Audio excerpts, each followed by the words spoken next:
Salut à tous et bienvenue dans cette nouvelle vidéo. Aujourd'hui, on va aborder un sujet explosif, mais passionnant. Est-ce que Paul a inventé la divinité de Jésus? Est-ce que c'est lui, tout seul dans son coin, qui aurait imaginé que Jésus était Dieu et qu'il faisait partie de la Trinité? Alors, installe-toi bien, prends ton thé, ton café, ou même un bon pain au chocolat. Parce qu'on va plonger dans une enquête historique, biblique et un peu théologique, mais toujours accessible. Et surtout, on ne va laisser aucun argument de côté. Pas de perte ici, promis. Commençons par le personnage principal du débat, l'apôtre Paul. Avant d'être chrétien, il s'appelait Saul de Tarse. C'était un juif très strict, un pharisien, et un persécuteur de l'Église. Oui, il ne rigolait pas avec les sectes, comme il appelait les premiers chrétiens. Il participait activement aux arrestations de croyants. Et puis, boum! Un jour, alors qu'il allait encore persécuter des chrétiens à Damas, il a vécu une rencontre radicale avec Jésus ressuscité. Cette rencontre l'a transformé. De persécuteur, il est devenu un des plus grands défenseurs de la foi chrétienne. Mais attention, Paul n'est pas devenu chrétien en 80 ou 90 après Jésus, hein?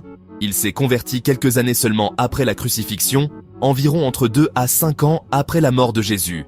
C'est super important pour ce qu'on va voir ensuite. Beaucoup accusent Paul d'avoir inventé l'idée que Jésus est Dieu. Pourquoi? Parce que dans ses lettres, il parle souvent de Jésus comme Seigneur, Fils de Dieu, égal à Dieu. Certains disent que les autres apôtres comme Pierre ou Jacques ne croyaient pas ça, et que Paul aurait introduit cette idée plus tard. Mais, est-ce que c'est vrai? Pas du tout. Et voici pourquoi. Les lettres de Paul ne sont pas apparues longtemps après Jésus. Les spécialistes s'accordent à dire qu'elles datent d'entre l'an 48 et 60, donc à peine 20 à 30 ans après la résurrection, et parfois moins. Ce sont les plus anciens documents chrétiens qu'on possède. Et attention, ces lettres ont été écrites pendant que beaucoup de témoins oculaires de Jésus étaient encore vivants, tu imagines? Si Paul avait commencé à enseigner que Jésus était Dieu, alors que ce n'était pas ce que les apôtres enseignaient, il aurait été immédiatement contredit. Mais personne ne le conteste dans les lettres. Au contraire, elles sont lues, recopiées, transmises dans toutes les églises. Et ce n'est pas juste nous qui le disons. Paul lui-même insiste sur le fait qu'il ne fait que transmettre un enseignement qu'il a reçu. Dans Première Épître aux Corinthiens, chapitre 15, verset 3, il dit clairement « Je vous ai transmis avant tout ce que j'avais moi-même reçu ». Il parle ici de la mort et de la résurrection de Jésus, mais ça reflète toute son approche. Il ne se prend pas pour un inventeur de doctrine. Il se voit comme un transmetteur fidèle de ce que les premiers croyants croyaient déjà.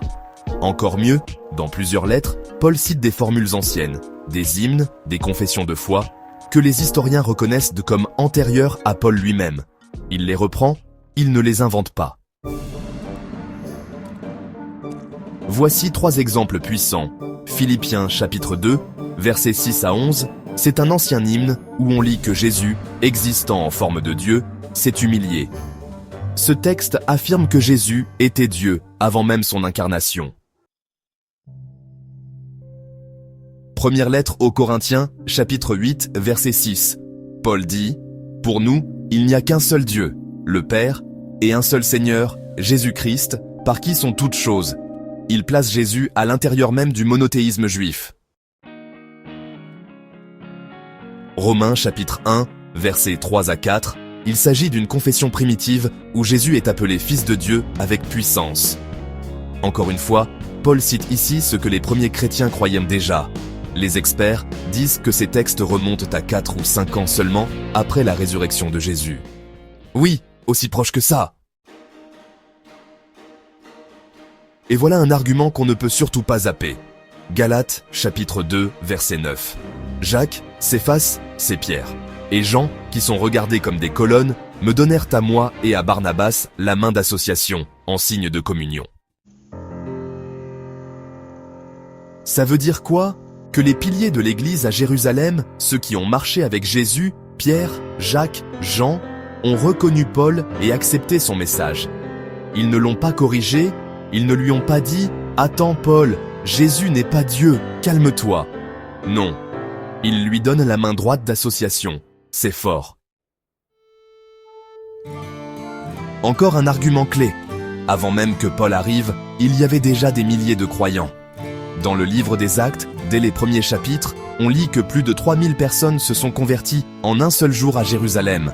Actes chapitre 2, verset 41, puis encore 5000 hommes. Actes chapitre 4, verset 4, bien avant que Paul ne commence son ministère.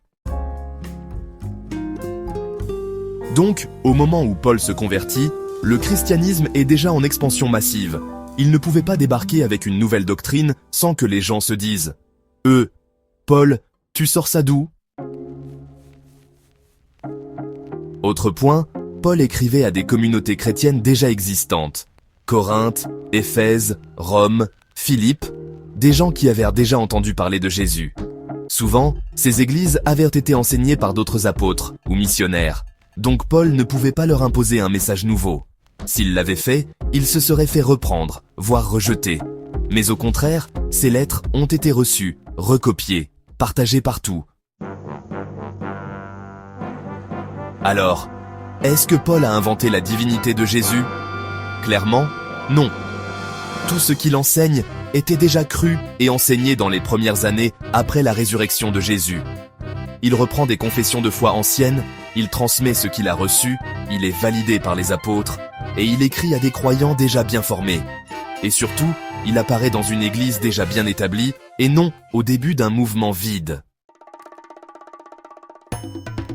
Si tu as trouvé cette vidéo utile, n'oublie pas de liker, de t'abonner et surtout de partager à quelqu'un qui pense que Paul a tout inventé. Laisse ton avis en commentaire et on se retrouve très bientôt pour un nouveau sujet tout aussi piquant. À très vite.